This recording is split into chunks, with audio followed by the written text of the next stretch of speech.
പ്രിയപ്പെട്ട കുട്ടികളെ, നമ്മളുടെ ഇന്നത്തെ എക്കണോമിക്സ് ക്ലാസ്സിൽ നമ്മൾ ചർച്ച ചെയ്യാൻ ഉദ്ദേശിക്കുന്ന ടോപ്പിക് ഡിമാൻഡിൻ്റെ മാറ്റങ്ങൾ എന്ന ടോപ്പിക്കാണ്. Changes in demand. കഴിഞ്ഞ ക്ലാസ്സുകളിൽ നമ്മൾ ഡിമാൻഡ് എന്താണ് എന്നും ഡിമാൻഡിനെ സ്വാധീനിക്കുന്ന ഘടകങ്ങൾ എന്താണെന്നും ലോ ഓഫ് ഡിമാൻഡ് എന്താണെന്നും ഓർഡിനൽ യൂട്ടിലിറ്റി അപ്രോച്ചിൽ നിന്നും എങ്ങനെയാണ് ഡിമാൻഡ് കർവ് ഡിറൈവ് ചെയ്യുന്നത് എന്നും ഒക്കെ വളരെ വിശാലമായിട്ട് നമ്മൾ പഠിച്ചു കഴിഞ്ഞു. പിന്നെ ഡിമാൻഡിൽ ഉണ്ടാകുന്ന മാറ്റങ്ങൾ അഥവാ ചേഞ്ചസ് ഇൻ ഡിമാൻഡ് എന്നുള്ള ടോപ്പിക്കാണ് നമ്മൾ ഇന്ന് ഡിസ്കസ് ചെയ്യാൻ പോകുന്നത്. ഈ ടോപ്പിക് ഡിസ്കസ് ചെയ്യുമ്പോൾ നമ്മുടെ മനസ്സിൽ ഒരു കാര്യം ഉണ്ടാവണം. What are the main factors which determine the demand? ഡിമാൻഡിനെ സ്വാധീനിക്കുന്ന പ്രധാനപ്പെട്ട ഘടകങ്ങൾ എന്തെല്ലാമാണ് എന്നുള്ളതുകൂടെ നമ്മൾ അറിയണം. ഓർമ്മയുണ്ടല്ലോ നിങ്ങൾക്കല്ലേ? ഡിമാൻഡിനെ അഫക്റ്റ് ചെയ്യുന്ന മുഴുവൻ ഫാക്ടേഴ്സിനെയും കൂടെ ചേർത്ത് നമ്മളൊരു ഡിമാൻഡ് ഫംഗ്ഷൻ നമ്മൾ പഠിച്ചിരുന്നു. ആ ഡിമാൻഡ് ഫംഗ്ഷൻ്റെ ബ്രോഡായിട്ടുള്ള ഇക്വേഷൻ എന്തായിരുന്നു? പറയാമോ? Correct. That is QX is the function of PX, Y, PR, T, PO. നിങ്ങൾ പറഞ്ഞത് ശരിയാണ്. QX is the function of PX, Y, PR, T and PO. എന്ന് വെച്ചാൽ അർത്ഥം മനസ്സിലായല്ലോ. The main factors which may determine the quantity demanded of good X are the price of good X, the income of the consumer, then the price of related goods, the taste and preference of the consumers and the population. അപ്പോൾ ഡിമാൻഡിനെ സ്വാധീനിക്കുന്നത് ഇത്രയും ഘടകങ്ങളാണ് എങ്കിൽ how the demand change or what causes the change in demand? ഇപ്പോൾ ഡിമാൻഡിനെ സ്വാധീനിക്കുന്നത് ഇത്രയും ഘടകങ്ങളാണെങ്കിൽ demand change ചെയ്യണമെങ്കിൽ എവിടെ ഉണ്ടാകുന്ന ചേഞ്ചസ് ആയിരിക്കാം ഡിമാൻഡിനെ അഫക്റ്റ് ചെയ്യുന്നത്? യെസ്, ഡിമാൻഡിനെ സ്വാധീനിക്കുന്ന ഘടകങ്ങളിൽ ഉണ്ടാകുന്ന മാറ്റങ്ങളാണ് ഡിമാൻഡിൽ മാറ്റങ്ങൾ ഉണ്ടാക്കുന്നത്. അപ്പോൾ എന്തൊക്കെയാണെന്നുള്ളത് നമ്മൾ പറഞ്ഞു. We can broadly classify all these factors affecting demand into two. ഡിമാൻഡിനെ സ്വാധീനിക്കുന്ന ഈ ഘടകങ്ങളെ മൊത്തത്തിൽ നമുക്ക് രണ്ടായിട്ട് കാറ്റഗറൈസ് ചെയ്യാം, രണ്ടായിട്ട് തിരിക്കാം. ഒന്ന് ഇതാണ് PX. എന്താണത്? Price of good X. Price. അപ്പോൾ പ്രൈസ് ഫാക്ടർ അതാണ് ഒന്നാമത്തെ ഘടകം. എന്തിനെ അഫക്റ്റ് ചെയ്യുന്നത്? ഡിമാൻഡിനെ അഫക്റ്റ് ചെയ്യുന്നു. രണ്ടാമതായിട്ട് ബാക്കിയുള്ള മുഴുവൻ ഘടകങ്ങളെയും കൂടെ നമ്മൾ ചേർത്ത് ഒരു പേര് വിളിക്കുന്നു. എന്താണെന്നറിയാമോ? Other factors. Other factors. So by other factors we mean the income of the consumer, price of related goods, taste and preference of the customers and population. അല്ലേ? ബാക്കിയുള്ള ഘടകങ്ങളെല്ലാം കൂടെ നമ്മൾ ചേർത്ത് വിളിക്കുന്നത് അതർ ഫാക്ടേഴ്സ്. അതർ ഫാക്ടേഴ്സ് എന്നാണ്. ഇനി നമുക്ക് ചേഞ്ചസ് ഇൻ ഡിമാൻഡ് എന്ന ടോപ്പിക്കിലേക്ക് ഈസി ആയിട്ട് വരാം. എന്താണെന്നറിയാമോ? if the demand changes due to the change in price, പ്രൈസിൽ ഉണ്ടാകുന്ന മാറ്റം മൂലമാണ് ഡിമാൻഡ് ചേഞ്ച് ചെയ്യുന്നത് എങ്കിൽ നമുക്ക് ആ ചേഞ്ചിനെ നമുക്ക് വിളിക്കാവുന്നത് expansion and contraction in demand എന്ന് വിളിക്കാം. ഡിമാൻഡിൽ ഉണ്ടാകുന്ന സങ്കോച വികാസങ്ങൾ എന്ന പേരിൽ വിളിക്കാം. ഈ expansion and contraction in demand എന്നുള്ള ടേമിന് പകരമായിട്ട് മറ്റൊരു ടേം നമുക്ക് ഉപയോഗിക്കാം. Movement along the demand curve. Demand കർവിലൂടെയുള്ള ചലനം. അതെന്താണെന്ന് എൻ്റെ ഡയഗ്രമാറ്റിക് എക്സ്പ്ലനേഷൻ നമ്മൾ പറയുമ്പോൾ നിങ്ങൾക്ക് ബോധ്യപ്പെടും. അപ്പോൾ ചുരുക്കത്തിൽ ഞാൻ ഇതുവരെ പറഞ്ഞത് ഇത്രയേ ഉള്ളൂ. ഡിമാൻഡിൽ ഉണ്ടാകുന്ന ചേഞ്ചസ് എന്ന് പറയുന്നത് രണ്ട് കാരണങ്ങൾ കൊണ്ടാകാം. ഒന്ന് പ്രൈസ് മൂലവും ആകാം, അതർ ഫാക്ടേഴ്സിൽ ഉണ്ടാകുന്ന ചേഞ്ചസ് മൂലവും ആകാം. പ്രൈസിൽ ഉണ്ടാകുന്ന മാറ്റം മൂലം ഡിമാൻഡിൽ ഉണ്ടാകുന്ന മാറ്റത്തെ നമ്മളൊരു പ്രത്യേക പേരിലാണ് വിളിക്കുന്നത്. എന്താണത്? Expansion and contraction in demand. അതാണ് ഒരു മാറ്റം ഡിമാൻഡിൽ ഉണ്ടാകുന്നത്. So what is expansion and contraction in demand? It is the change in demand due to the change in praise. Change എന്ന് പറയുമ്പോൾ അത് ഇൻക്രീസും ആകാം ഡിക്രീസും ആകാം. അത് നമ്മൾ ഡീറ്റെയിൽഡ് ആയിട്ട് പിന്നീട് പഠിക്കാം. രണ്ടാമത്തെ മാറ്റം എന്ന് പറയുന്നത്, ഡിമാൻഡിൽ ഉണ്ടാകുന്ന മാറ്റം എന്ന് പറയുന്നത്, ഏത് ഘടകം മൂലമായിരിക്കാം മാറ്റം ഉണ്ടാകുന്നത്? Other factors. അപ്പം അങ്ങനെ അതർ ഫാക്ടേഴ്സിൽ ഉണ്ടാകുന്ന ചേഞ്ച് മൂലം ഡിമാൻഡ് മാറാമല്ലോ. അത്തരം മാറ്റങ്ങളെ നമ്മൾ വിളിക്കുന്നത് വേറൊരു പേരിലാണ് increase and decrease in demand. എന്താണ്? Increase and decrease in demand. ഡിമാൻഡിൽ ഉണ്ടാകുന്ന വർധനവും കുറയലും. ഇതിനെയും നമുക്ക് മറ്റൊരു പേരിൽ വിളിക്കാം shift of the demand curve അഥവാ movement of the demand curve. Demand കർവിൻ്റെ ചലനം എന്ന് വിളിക്കാം. അപ്പോൾ ചുരുക്കത്തിൽ നമ്മൾ ഇതുവരെ പറഞ്ഞത് രണ്ട് പോയിന്റുകൾ മാത്രം. The changes in demand can be broadly classified into two, which are the expansion and contraction in demand, otherwise called movement along the demand curve. And what is the second? Increase and decrease in demand. What is the other term for that increase and decrease in demand? Movement of the demand curve or shift in the demand curve. And what is expansion and contraction in demand? It is the change in demand due to the change in price. And what is increase and decrease in demand or movement of the demand curve? It is the change in demand due to the change in other factors. അപ്പോൾ ചുരുക്കത്തിൽ expansion and contraction in demand എന്ന് പറയുമ്പോൾ പ്രൈസിൽ ഉണ്ടാകുന്ന മാറ്റം മൂലം ഡിമാൻഡിൽ ഉണ്ടാകുന്ന മാറ്റമാണല്ലോ. അപ്പം അവിടെ ഡിമാൻഡിനെ അഫക്റ്റ് ചെയ്യുന്ന മറ്റൊരു ഘടകമുണ്ടല്ലോ, അതർ ഫാക്ടേഴ്സ് എന്ന് പറയുന്നല്ലോ. ആ ഘടകം അവിടെ കോൺസ്റ്റൻ്റ് ആയിരിക്കും. അപ്പോൾ ക്ലിയർ അല്ലേ? അപ്പോൾ അതർ ഫാക്ടേഴ്സ് കോൺസ്റ്റൻ്റ് ആയിരിക്കുന്ന അവസരത്തിൽ പ്രൈസിലുണ്ടാകുന്ന മാറ്റം മൂലം ഡിമാൻഡിലുണ്ടാകുന്ന മാറ്റത്തെയാണ് നമ്മൾ എന്ത് വിളിക്കുന്നത്? Expansion and contraction in demand എന്ന് വിളിക്കുന്നത്. ക്ലിയർ ആണല്ലോ? അതേപോലെ നമുക്ക് ഇൻക്രീസ് ആൻഡ് ഡിക്രീസ് ഇൻ ഡിമാൻഡും പറയാം. And what is increase and decrease in demand? It is the change in demand due to the change in other factors. And what is remaining constant there? The price is remaining constant. ഇനി നമുക്ക് ഓരോന്നായിട്ട് നമുക്ക് പഠിക്കാം. First of all we should concentrate our analysis on what? The expansion and contraction of demand, otherwise called movement along the demand curve. എന്താണെന്ന് നമുക്ക് നോക്കാം. The expansion and contraction in demand can be divided into two. That is expansion in demand and contraction in demand. എന്താണ് expansion in demand? Expansion എന്ന് പറയുമ്പോൾ നമ്മൾ ഉദ്ദേശിക്കുന്നത് എന്താണ്? വികാസം. എന്തിലുണ്ടാകുന്ന വികാസം?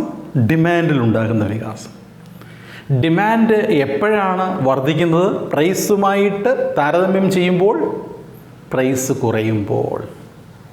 അപ്പോൾ ക്ലിയർ ആണല്ലോ. അപ്പോൾ എന്താണ് expansion in demand? By expansion in demand we mean rise in the quantity demanded of a commodity. ഒരു സാധനത്തിൻ്റെ അളവിലുണ്ടാകുന്ന വർധനവ്. എപ്പോ? when the price falls. So by expansion in demand we mean rise in the quantity demanded of a commodity due to a fall in price. ഒരു സാധനത്തിൻ്റെ വില കുറയുമ്പോൾ demand കൂടുന്നതിനെയാണ് നമ്മൾ എന്ത് വിളിക്കുന്നത്? Expansion in demand. So the main reason for the expansion in demand is fall in price, വിലയിലുണ്ടാകുന്ന കുറയൽ. On the other hand, what may be the contraction in demand? By contraction we mean fall in demand. So what is contraction demand? It is the fall in the quantity demanded of a commodity due to a rise in price. അപ്പോൾ price കൂടുന്നത് മൂലം, ഒരു സാധനത്തിൻ്റെ വില കൂടുന്നത് മൂലം ഡിമാൻഡിൽ ഉണ്ടാകുന്ന കുറയലിനെയാണ് നമ്മൾ എന്ത് വിളിക്കുന്നത്? Contraction in demand. So what is the main reason for the contraction in demand? Fall in price. ഇപ്പോൾ ക്ലിയർ ആണല്ലോ. അപ്പോൾ in the case of expansion and contraction in demand, the other factors remaining is constant. ഈ പറഞ്ഞ expansion and contraction in demand നമുക്കൊരു ഡയഗ്രാമിൽ explain ചെയ്യാം.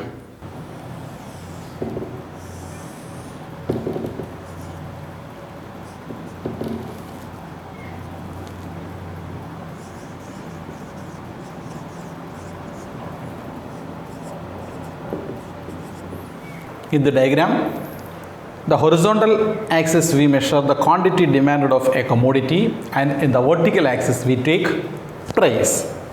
And we know the shape of the demand curve, it is downward sloping. Suppose imagine that this is the demand curve, DD is the demand curve. Okay. Suppose imagine that at this price, that is at price P, we purchase, that is Q, or Q quantity of the commodity. It is happening at point E. E എന്ന് പറയുന്ന പോയിന്റിൽ എത്ര ആയിരിക്കും price? This much, that is OP is the price. And how much quantity of the commodity is demanded by the consumer? OQ. Clear ആണല്ലോ. Suppose price കുറയുന്നു എന്ന് സങ്കല്പിക്കുക. Price കുറയുന്നു, OPയിൽ നിന്നും താഴോട്ട് വരുന്നു price. Suppose the price is decreased from OP to OP1. OPയിൽ നിന്നും OP1 ആയിട്ട് പ്രൈസ് കുറഞ്ഞു. What will happen to the demand? It is clear from the diagram. That is, the demand is increased to OQ2.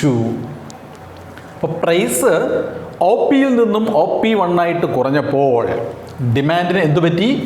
OQ ആയിരുന്ന demand OQ2 ആയിട്ട് കൂടി. ഇത് suppose E1 എന്ന point ആണെന്ന് സങ്കല്പിക്കുക. അങ്ങനെയാണെങ്കിൽ this increase or this rise in the quantity demanded of the commodity due to this fall in price is called expansion in demand. ഇതാണ് expansion in demand. In case of the expansion demand, there is a movement from the point E to E1. ഇയിൽ നിന്നും E1ലേക്ക് demand മാറി. Clear ആണല്ലോ? Yes. Suppose price കൂടി എന്ന് സങ്കല്പിക്കൂ. OP ആണ് original price. OP original price suppose കൂടി എന്ന് സങ്കല്പിക്കുക. ദാറ്റ് ഈസ് OP2 എന്ന് സങ്കല്പിക്കൂ. OP ആയിരുന്ന വില OP2 ആയിട്ട് കൂടി എന്ന് സങ്കല്പിക്കൂ. What happened to the demand? The demand is decreased to OQ2. അപ്പോൾ OP ആയിരുന്ന വില OP2 ആയിട്ട് വർദ്ധിച്ചപ്പോൾ what happened to the demand? OQ ആയിരുന്ന ഡിമാൻഡ് OQ2 ആയി കുറഞ്ഞു. So this is E2. So the movement from E to E2, ഇയിൽ നിന്നും E2യിലേക്കുള്ള ആ ഒരു ചലനമാണ് that is contraction in demand. ഇയിൽ നിന്നും E1ലേക്കുള്ള ആ മൂവ്മെൻ്റ് ആണ് എന്ത്? Expansion in demand. ഇപ്പോൾ ക്ലിയർ ആണല്ലോ? എക്സ്പാൻഷൻ ഇൻ ഡിമാൻഡും കോൺട്രാക്ഷൻ ഇൻ ഡിമാൻഡും ക്ലിയർ ആയെന്ന് വിശ്വസിക്കുന്നു. In short, by expansion in demand we mean rise in the quantity demanded of a commodity due to fall in price, and contraction in demand means it is the fall in the quantity demanded of a commodity due to a rise in price.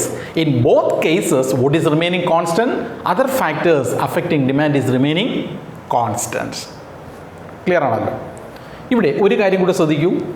ഈ expansion in ഡിമാൻഡിൻ്റെ കേസിലും contraction in ഡിമാൻഡിൻ്റെ കേസിലും ഒരു movement ഉണ്ടായി. Movement, demand കർവിൽ ചില ചലനങ്ങൾ ഉണ്ടായി. ആ ചലനങ്ങൾ എന്ന് പറയുന്നത് സെയിം ഡിമാൻഡ് കർവിൽ തന്നെയായിരുന്നു. That is from E two E1, from E two E2. അപ്പം ഒരേ ഡിമാൻഡ് കർവിൽ തന്നെയായിരുന്നു ഈ രണ്ട് ചലനങ്ങളും എന്നുള്ളത് കൊണ്ട് the expansion and contraction of demand is otherwise called movement along the demand curve. Movement along the demand curve. നമ്മുടെ ടെക്സ്റ്റിൽ എക്സ്പാൻഷൻ ആൻഡ് കോൺട്രാക്ഷൻ എന്നൊരു ടേം ഉപയോഗിച്ചിട്ടില്ല, movement along the demand curve എന്ന ടേം ഉപയോഗിച്ചുണ്ട്. അപ്പോൾ എപ്പോഴെങ്കിലും പരീക്ഷയ്ക്ക് movement along the demand curve എന്ന് ചോദിച്ചാൽ we should explain the expansion and contraction in demand with the help of this diagram. Clear ആണല്ലോ? നമ്മൾ ആദ്യമേ പറഞ്ഞു ചേഞ്ചസ് ഇൻ ഡിമാൻഡ് എന്ന് പറയുമ്പോൾ it is broadly classified into 2. എന്തൊക്കെയായിരുന്നു? Expansion and contraction in demand 1 and the increase and decrease in demand 2. In other words we can say the movement along the demand curve 1, the shift of the demand curve 2. ഇതിൽ ആദ്യത്തെ movement along the demand curve നമ്മൾ explain ചെയ്ത് കഴിഞ്ഞു. നമുക്കിനി അടുത്തതിലേക്ക് പോകാം. Shift in the demand curve or increase and decrease in demand curve. അപ്പോൾ by increase and decrease in demand we mean the change in demand due to the change in other factors. So what is remaining constant here? The price is remaining constant. ഈ increase and decrease in ഡിമാൻഡിനെ നമുക്ക് രണ്ടായിട്ട് തരംതിരിക്കാം. എന്തൊക്കെയാണ്? Increase in demand 1 and what is 2? The decrease in demand. എന്താവാം increase in demand? Increase in demand എന്ന് പറയുമ്പോൾ ഡിമാൻഡിൽ ഉണ്ടാകുന്ന വർധനമാണ് എന്നുള്ളത് ക്ലിയർ ആണല്ലോ. അപ്പോൾ by increase in demand we mean it is the rise in quantity demanded of a commodity due to. എന്തുകൊണ്ട്? പ്രൈസാ? ഒരിക്കലുമല്ല. പിന്നെയോ അതർ ഫാക്ടേഴ്സ്. അതർ ഫാക്ടേഴ്സ് എന്ന് പറയുമ്പോൾ എന്തെല്ലാം വരുമെന്ന് നമ്മൾ പറഞ്ഞത്? ഇൻകം വരാം, പ്രൈസ് ഓഫ് റിലേറ്റഡ് ഗുഡ്സ് വരാം, taste and preference of the customers വരാം, ദെൻ പോപ്പുലേഷൻ വരാം, ക്ലൈമറ്റ് വരാം, എനി അതർ ഫാക്ടേഴ്സ് വരാം. So in short we can say by increase in demand we mean it is the rise in quantity demanded of a commodity due to the change in other factors. Change എന്നേ നമുക്കവിടെ പറയാൻ കഴിയൂ. കാരണം ചില factors കൂടുമ്പോഴാണ് demand കൂടുന്നത്, ചില factors കുറയുമ്പോഴാണ് demand കൂടുന്നത്. So the change in factors എന്ന് നമ്മൾ പറഞ്ഞാൽ മതി. അപ്പം ഡിമാൻഡിനെ സ്വാധീനിക്കുന്ന മറ്റ് ഘടകങ്ങളിൽ ഉണ്ടാകുന്ന മാറ്റം മൂലം ഡിമാൻഡിൽ ഉണ്ടാകുന്ന വർധനവിനെയാണ് നമ്മൾ എന്ത് വിളിക്കുന്നത്? ഇൻക്രീസ് ഇൻ ഡിമാൻഡ് എന്ന് വിളിക്കുന്നത്. And what is remaining constant here? The price is remaining constant here. എന്നാൽ എന്താണ് ഡിക്രീസ് ഇൻ ഡിമാൻഡ്? എന്താണ് decrease in demand? The reverse of the increase in demand. What is that? Decrease in demand means it is the decrease in the quantity demanded of a commodity due to what? The change in other factors. അല്ലേ? മറ്റ് ഘടകങ്ങളിൽ ഉണ്ടാകുന്ന മാറ്റം മൂലം, ഡിമാൻഡിനെ സ്വാധീനിക്കുന്ന മറ്റ് ഘടകങ്ങളിൽ ഉണ്ടാകുന്ന മാറ്റം മൂലം ഡിമാൻഡിൽ ഉണ്ടാകുന്ന കുറയലിനെയാണ് നമ്മൾ എന്ത് വിളിക്കുക? Decrease in demand. ഇത് നമുക്ക് ഒരു ഡയഗ്രാമിൽ കാണിക്കാം. ശ്രദ്ധിക്കൂ.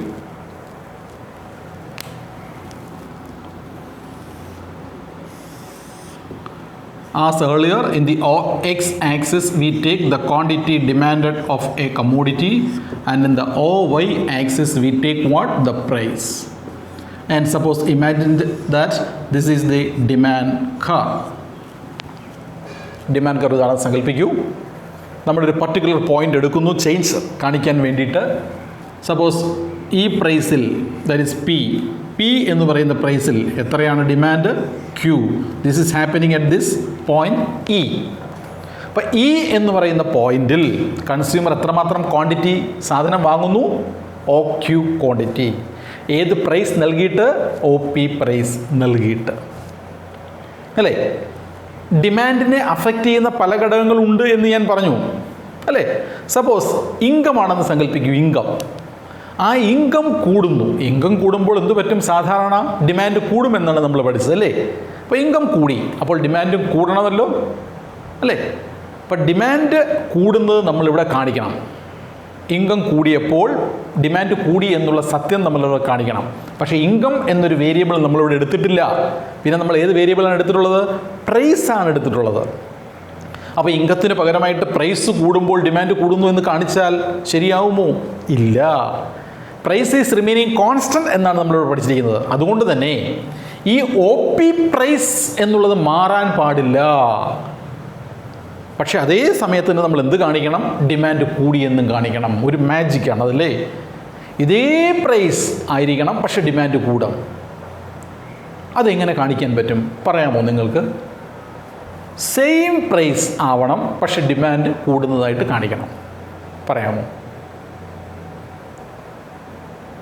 ശരിയാണ്, കറക്റ്റാണ്. മറ്റൊരു ഡിമാൻഡ് കർവ് വരച്ചാൽ മതി. എവിടെ വരയ്ക്കും? ഓക്കെ, റൈറ്റ് സൈഡിൽ. കറക്റ്റ്. അപ്പോൾ ശ്രദ്ധിക്കൂ, റൈറ്റ് സൈഡിലേക്ക് മറ്റൊരു ഡിമാൻഡ് കർവ് നമ്മൾ വരച്ചാൽ മതി. ശ്രദ്ധിക്കൂ, അപ്പോൾ ഈ ഡിമാൻഡ് കർവ് സപ്പോസ് ഇങ്ങനെ മാറി എന്ന് സങ്കല്പിക്കൂ. ദാറ്റ് ഈസ് D1 ആയിട്ട് ഷിഫ്റ്റ് ചെയ്തു, ചേഞ്ച് ചെയ്തു എന്ന് സങ്കല്പിക്കൂ. അപ്പോൾ നമുക്ക് ഇതേ price, that is OP price തന്നെ. അപ്പോൾ ഇവിടെ ഡിമാൻഡ് കൂടി. എന്തായിട്ട്? OQ1 ആയിട്ട് കൂടി. Here the quantity demanded of the commodity is increased from OQ to OQ1. പ്രൈസിന് മാറ്റമില്ല. അപ്പോൾ പ്രൈസിന് മാറ്റമില്ലാത്ത അവസ്ഥയിൽ ഡിമാൻഡ് OQവിൽ നിന്നും OQ1 ആയിട്ട് കൂടിയെങ്കിൽ അതെന്ത് കാരണം കൊണ്ടായിരിക്കും? അതർ ഫാക്ടേഴ്സിലുണ്ടാകുന്ന മാറ്റം കൊണ്ടായിരിക്കും. നമ്മളിവിടെ എക്സാമ്പിൾ ഇൻകം എന്നാണ് പറയുന്നത് അല്ലേ? അപ്പോൾ ഇൻകത്തിലുണ്ടായ മാറ്റം കൊണ്ടാവാം, അല്ലെങ്കിൽ മറ്റേതെങ്കിലും ഘടകങ്ങളിലുണ്ടായ മാറ്റം കൊണ്ടാവാം. So this movement, that is the movement of the demand curve from E to E1, ഇയിൽ നിന്നും E1ലേക്കുള്ള ഡിമാൻഡ് കർവിൻ്റെ ഈ ചാട്ടത്തെ, ഈ ഷിഫ്റ്റിനെ, ഈ ചേഞ്ചിനെ നമ്മൾ ഏത് പേരിൽ വിളിക്കും? Increase in demand. ഇയിൽ നിന്നും E1ലേക്കുള്ള ഡിമാൻഡിൻ്റെ ഈ മാറ്റത്തെയാണ് നമ്മൾ ഏത് പേരിൽ വിളിക്കുക? Increase in demand. So what is increase in demand? Increase in demand means the rise in the quantity demanded of a commodity. That is OQവിൽ നിന്നും OQ1 ആയിട്ട് ഡിമാൻഡ് കൂടി. What is the reason for that rise in demand? It is because of the change in other factors other than price. അപ്പോൾ price ഒഴികെയുള്ള മറ്റ് ഘടകങ്ങളിലുണ്ടായ മാറ്റം മൂലം demand വർദ്ധിച്ചതിനെയാണ് നമ്മൾ എന്ത് വിളിക്കുന്നത്? Increase in demand. What happened to the demand curve in case of the increase in demand? Increase in ഡിമാൻഡിൻ്റെ കേസിൽ ഡിമാൻഡ് കർവിന് എന്താണ് സംഭവിച്ചത്? ഇതാ നോക്കൂ, ഡിമാൻഡ് കർവ് എന്ത് ചെയ്തു? റൈറ്റിലേക്ക്, വലതുവശത്തേക്ക് ഷിഫ്റ്റ് ചെയ്തു. ഡിമാൻഡ് കർവ് മൊത്തത്തിൽ അങ്ങോട്ടങ്ങ് മാറി. So a rightward shift of the demand curve indicate what? Increase in demand. മനസ്സിലായോ? ഇനി നമുക്ക് നേരെ ഓപ്പോസിറ്റ് നോക്കാം. നമ്മൾ എന്താ കാണിക്കേണ്ടത്? ഇപ്പോൾ ഡിക്രീസ് ഇൻ ഡിമാൻഡ്, അതാണ് നമ്മൾ അടുത്തത് ഡിസ്കസ് ചെയ്യാൻ പോകുന്ന വിഷയം. ആ ഡിക്രീസ് ഇൻ ഡിമാൻഡിൻ്റെ കേസിൽ ഡിമാൻഡ് കുറയുന്നതായിട്ട് നമുക്ക് കാണിക്കണം. ഡിമാൻഡ് കുറയുമ്പോൾ പ്രൈസിന് എന്തെങ്കിലും മാറ്റം വരുമോ? ഒരിക്കലുമില്ല, അല്ലേ? അപ്പോൾ സെയിം പ്രൈസ് ആയിരിക്കണം, പക്ഷേ ഡിമാൻഡ് കുറയുന്നത് കാണിക്കണം. അതിനുവേണ്ടി നമ്മൾ എന്ത് ചെയ്യണം? ഡിമാൻഡ് കുറയുന്നത് കാണിക്കാൻ. ശരിയാണ്, മറ്റൊരു ഡിമാൻഡ് കർവ് വരച്ചാൽ മതി. എവിടെയാണ്? Left side of the original demand curve. ഇങ്ങനെ, ദാറ്റ് ഈസ് D2 എന്നൊരു പുതിയൊരു ഡിമാൻഡ് കർവ് നമ്മൾ വരച്ചു. ഇപ്പോഴോ സെയിം പ്രൈസ് OP, പ്രൈസിന് മാറ്റമില്ല. അതേ പ്രൈസിൽ ഡിമാൻഡ് ഇപ്പോൾ എത്രയാണ്? That is this much, that is OQ2, ഇത്രയുമാണ്. This is happening at point E2. അപ്പോൾ ഇവിടെ the demand is decreased from OQ. അതാണല്ലോ ഒറിജിനൽ ഡിമാൻഡ്. OQ ആയിരുന്ന ഡിമാൻഡ് OQ2 ആയിട്ട് കുറഞ്ഞു. ഇങ്ങനെ ഡിമാൻഡ് കുറയാൻ കാരണം എന്താണ്? പ്രൈസിലുണ്ടാകുന്ന ചേഞ്ച് ആണോ? ഒരിക്കലുമല്ല. Price is remaining constant. Then what may be the reason?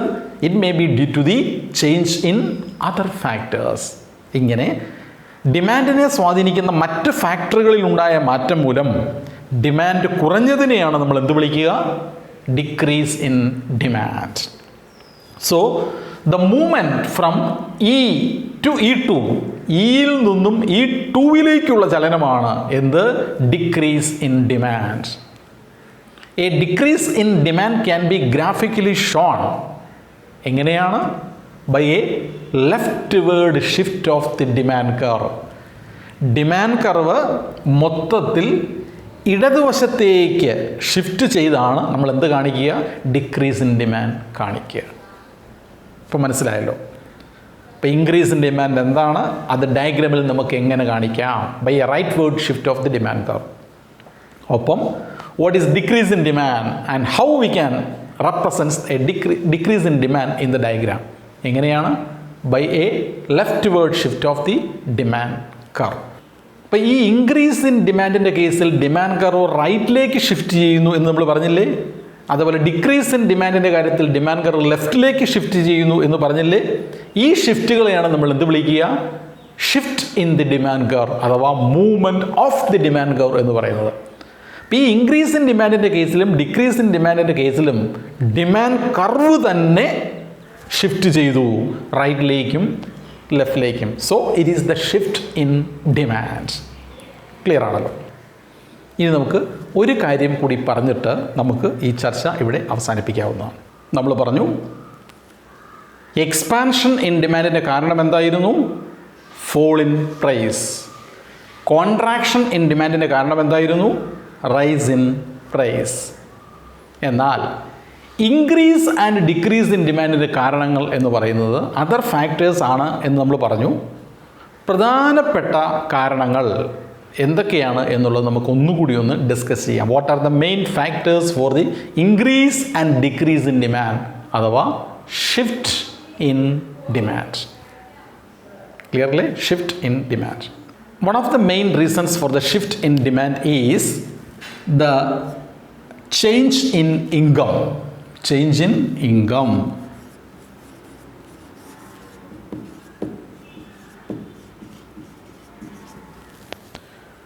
വരുമാനത്തിലുണ്ടാകുന്ന മാറ്റമാണ് ഷിഫ്റ്റ് ഓഫ് ദി ഡിമാൻഡ് കർവിൻ്റെ ഒന്നാമത്തെ കാരണം. ഇത് നമ്മൾ രണ്ട് തരത്തിലാണ് നമ്മൾ പഠിച്ചത്. Change in income and demand ഓർമ്മയുണ്ടാകുമല്ലോ. ഏതൊക്കെ കേസിലാണ്? Normal goods and inferior goods. കറക്റ്റാണ്. അപ്പോൾ നോർമൽ ഗുഡ്സിൻ്റെ കേസിൽ സപ്പോസ് ഇൻകം കൂടി എന്ന് സങ്കല്പിക്കൂ. അങ്ങനെയാണെങ്കിൽ നോർമൽ ഗുഡ്സ് നമ്മൾ കൂടുതൽ വാങ്ങുമോ കുറച്ച് വാങ്ങുമോ? കൂടുതൽ വാങ്ങും. ഓർക്കുക, in case of normal goods a rise in income leads to an increase in demand. അങ്ങനെയാണെങ്കിൽ നോർമൽ ഗുഡ്സിൻ്റെ കേസിൽ ഡിമാൻഡ് കർവ് എങ്ങോട്ടായിരിക്കും മാറുന്നത്? Rightward. കറക്റ്റ്. അപ്പോൾ in case of the normal goods the demand curve will shift rightward. എന്നാൽ inferior ഗുഡ്സിൻ്റെ കേസിലോ? Income കൂടുമ്പോൾ ഇൻഫീരിയർ ഗുഡ്സ് നമ്മൾ എന്തായിരിക്കും ചെയ്യുന്നത്? കുറച്ചാണ് വാങ്ങുന്നത് അല്ലേ? ഇൻകം കൂടുമ്പോൾ ഡിമാൻഡ് കുറയുന്ന ഗുഡ്സ് ആണല്ലോ inferior goods. So in case of inferior goods we demand less when our income is increases. അപ്പോൾ in case of inferior goods what will be the shift of the demand curve? The demand curve will shift to leftward. Correct. അപ്പോൾ അതാണ് change in income എന്ന ഒന്നാമത്തെ കാരണം. ഇതുമൂലം എങ്ങനെയാണ് demand curve മാറുന്നത് എന്നുള്ളത് മനസ്സിലായല്ലോ. ഇൻകം കൂടുമ്പോൾ നോർമൽ ഗുഡ്സിൽ demand curve rightward shift ആകും. ഇൻഫീരിയർ ഗുഡ്സിൽ demand curve leftward shift ആകും. ഷിഫ്റ്റ് ഇൻ ഡിമാൻഡിൻ്റെ രണ്ടാമത്തെ കാരണം എന്ന് പറയുന്നത് that is change in the price of related goods. Change in the price of related goods. ഒരു സാധനവുമായി ബന്ധപ്പെട്ട മറ്റൊരു സാധനത്തിൻ്റെ വില വളരെ ഡീറ്റെയിൽഡായിട്ട് നമ്മൾ പഠിച്ചതാണ്. ഇതും നമ്മൾ രണ്ട് കേസുകളിലായിട്ട് പഠിച്ചിരുന്നു. എന്തൊക്കെ കേസുകളാണ്? Substitute and complimentary. ശരിയാണ്. സബ്സ്റ്റിറ്റ്യൂട്ട് എന്താണെന്ന് നമുക്കറിയാം, എക്സാമ്പിൾസ് അറിയാം. കോംപ്ലിമെൻ്ററി ഗുഡ്സ് എന്താണെന്ന് അറിയാം, അതിൻ്റെ എക്സാമ്പിൾസ് അറിയാം. ഇതൊന്നും നമ്മളിവിടെ ഡിസ്കസ് ചെയ്യേണ്ട കാര്യമില്ല. പക്ഷേ ഇവിടെ നമ്മൾ ഡിസ്കസ് ചെയ്യേണ്ട ഒരു വിഷയം എന്ന് പറയുന്നത് സബ്സ്റ്റിറ്റ്യൂട്ട് ഗുഡ്സ് എടുക്കൂ. For example tea and coffee അല്ലേ? ടീ ആൻഡ് കോഫി തുടങ്ങിയ സബ്സ്റ്റിറ്റ്യൂട്ട് ഗുഡ്സ് എടുക്കൂ. ടീയുടെ വില കൂടുമ്പോൾ കോഫി നമ്മൾ എന്ത് ചെയ്യും എന്നാണ് പറഞ്ഞത്? കൂടുതൽ വാങ്ങും. ശരിയല്ലേ? അതല്ലേ നമ്മൾ പറഞ്ഞത്. അപ്പോൾ a rise in the price of a commodity in case of substitute leads to what kind of shift in the demand? The demand curve will shift rightward. മനസ്സിലായോ? അതായത് സബ്സ്റ്റിറ്റ്യൂട്ട് ഗുഡ്സിൻ്റെ കേസിൽ ഒരു സാധനം നമ്മൾ കൂടുതൽ വാങ്ങും, മറ്റേ സാധനം നമ്മൾ കൂടുതൽ വാങ്ങും. എപ്പോൾ? മറ്റൊരു സാധനത്തിൻ്റെ വില കൂടുമ്പോൾ. കൂടുതൽ വാങ്ങുക എന്ന് പറയുമ്പോൾ ഡിമാൻഡ് ഷിഫ്റ്റ് ചെയ്യുന്നു എന്നുള്ളതാണല്ലോ നമ്മൾ അറിയുന്നത്. അപ്പോൾ in case of substitutes a rise in the price of a commodity leads to a rightward shift of the demand curve of the other commodity. കറക്റ്റാണല്ലോ? എന്നാൽ കോംപ്ലിമെൻ്ററി ഗുഡ്സിൻ്റെ കേസിലോ, for example car and petrol, complementary goods. കാറിൻ്റെ വില ക്രമാതീതമായിട്ട് അങ്ങ് കൂടിയെന്ന് സങ്കല്പിക്കൂ, അല്ലേ? അപ്പോൾ പെട്രോളിൻ്റെ അപ്പോൾ നമ്മൾ കാർ വാങ്ങൂല. അപ്പോൾ പെട്രോളിൻ്റെ ഡിമാൻഡ് എങ്ങനെ ബാധിക്കും? പെട്രോളിൻ്റെ ഡിമാൻഡ് കുറയും. അപ്പോൾ അതിൽ നിന്ന് നമുക്ക് എന്ത് മനസ്സിലായി? A rise in the price of complementary goods will lead to a decrease in demand of the other good ആണല്ലോ. So what will happen to the demand curve? The demand curve will shift leftward. ഇപ്പോൾ ഇത്രയും clear ആണല്ലോ? ഒന്നുകൂടെ പറയുന്നു. Normal ഗുഡ്സിൻ്റെ കേസിൽ income കൂടുമ്പോൾ demand rightward shift. Inferior ഗുഡ്സിൻ്റെ കേസിൽ ഇൻകം കൂടുമ്പോൾ demand curve leftward shift. Price of related ഗുഡ്സും ഇതേപോലെ നമുക്ക് രണ്ട് കേസിൽ പഠിക്കാം, സബ്സ്റ്റിറ്റ്യൂട്ടും കോംപ്ലിമെൻ്ററിയും. സബ്സ്റ്റിറ്റ്യൂട്ട് ഗുഡ്സിൻ്റെ കേസിൽ ഒരു സാധനത്തിൻ്റെ പ്രൈസ് കൂടുമ്പോൾ മറ്റേ സാധനത്തിൻ്റെ ഡിമാൻഡ് കൂടുന്നു. So the demand curve will shift rightward. Complementary ഗുഡ്സിൻ്റെ കേസിൽ ഒരു സാധനത്തിൻ്റെ വില കൂടുമ്പോൾ മറ്റേ സാധനത്തിൻ്റെ ഡിമാൻഡ് കുറയുന്നു. So the demand curve will shift leftward. And the third main factor which causes the shift in demand is the change in the taste and preference of the customer. Change in the taste and preference of the consumers. കൺസ്യൂമേഴ്സിൻ്റെ ടേസ്റ്റിൽ, അഭിരുചിയിലും ഇഷ്ടത്തിലും ഉണ്ടാകുന്ന മാറ്റങ്ങൾ അതെങ്ങനെയാണ് ബാധിക്കുക? നമ്മൾ വളരെ വിശാലമായിട്ട് കഴിഞ്ഞ ക്ലാസ്സിലൊക്കെ പറഞ്ഞതാണ്, അല്ലേ? If the taste of an individual changes in favour of A good, അല്ലേ? ഒരു സാധനത്തിന് അനുകൂലമായിട്ട് ഒരു വ്യക്തിയുടെ ടേസ്റ്റ് മാറിയാൽ, എന്ന് വെച്ചാൽ ഒരു സാധനത്തിനോട് ഒരു കൺസ്യൂമർക്ക് ടേസ്റ്റ് കൂടിയാൽ ഡിമാൻഡ് കൂടുമോ? കൂടും. അപ്പം ഏതുതരം ഷിഫ്റ്റ് ആയിരിക്കും അവിടെ? Rightward shift. നേരെ മറിച്ച് ഒരു സാധനത്തിന് കൺസ്യൂമറിന് ഇഷ്ടമല്ല എങ്കിലോ ഡിമാൻഡ് കുറയും. So what kind of shift we can visualise there? Leftward. ഇപ്പോൾ ചുരുക്കത്തിൽ ഒരു കൺസ്യൂമറുടെ ടേസ്റ്റ് കൂടിയാൽ എന്ത് സംഭവിക്കും? ഡിമാൻഡ് റൈറ്റിലേക്ക് ഷിഫ്റ്റ് ചെയ്യും. ടേസ്റ്റ് കുറഞ്ഞാൽ ഡിമാൻഡ് കുറയും. ഡിമാൻഡ് കർവ് ലെഫ്റ്റിലേക്ക് ഷിഫ്റ്റ് ചെയ്യും. ക്ലിയർ ആണല്ലോ? അപ്പോൾ ഇന്ന് നമ്മൾ ഡിസ്കസ് ചെയ്ത ടോപ്പിക് വളരെ സിമ്പിൾ ടോപ്പിക്കായിരുന്നു. ഡിമാൻഡിലുണ്ടാകുന്ന മാറ്റങ്ങൾ, ചേഞ്ച് ഇൻ ഡിമാൻഡ്. രണ്ട് തരത്തിൽ നമ്മളത് കാറ്റഗറൈസ് ചെയ്തിരുന്നു. എന്തൊക്കെയായിരുന്നു? Movement along the demand curve, ഒരു ഡിമാൻഡ് കർവിൽ തന്നെയുള്ള ചലനം, എക്സ്പാൻഷൻ, കോൺട്രാക്ഷൻ, പ്രൈസ് മൂലം. അടുത്തത് shift in the demand curve, other ഫാക്ടേഴ്സിൽ ഉണ്ടാകുന്ന ചേഞ്ച് മൂലം ഉണ്ടാകുന്ന മാറ്റങ്ങൾ. ഈ കേസിൽ ഡിമാൻഡ് കർവ് റൈറ്റിലേക്ക് ഷിഫ്റ്റ് ചെയ്യും ഇൻക്രീസ് ഇൻ ഡിമാൻഡ് ആകുമ്പോൾ, ലെഫ്റ്റിലേക്ക് ഷിഫ്റ്റ് ചെയ്യും ഡിക്രീസ് ഇൻ ഡിമാൻഡ് ആകുമ്പോൾ. ഈ ഇൻക്രീസ് ആൻഡ് ഡിക്രീസ് ഇൻ ഡിമാൻഡിന് കാരണങ്ങൾ എന്തെല്ലാമാണ്? Change in the income of the consumer, then change in the price of related goods, then the change in the taste and preference of the consumer. അങ്ങനെ പോകുന്ന കാരണങ്ങൾ, പല കാരണങ്ങൾ നമുക്ക് അനലൈസ് ചെയ്യാൻ കഴിയും. അപ്പോൾ എല്ലാവർക്കും വളരെ ഭംഗിയായി മനസ്സിലായി എന്ന് വിശ്വസിക്കുന്നു. അപ്പോൾ ഇതോടുകൂടി ഇന്നത്തെ ക്ലാസ് നമ്മൾ അവസാനിപ്പിക്കുകയാണ്. എല്ലാവർക്കും ഒരു നല്ല ഒരു ദിവസം നേരുന്നു.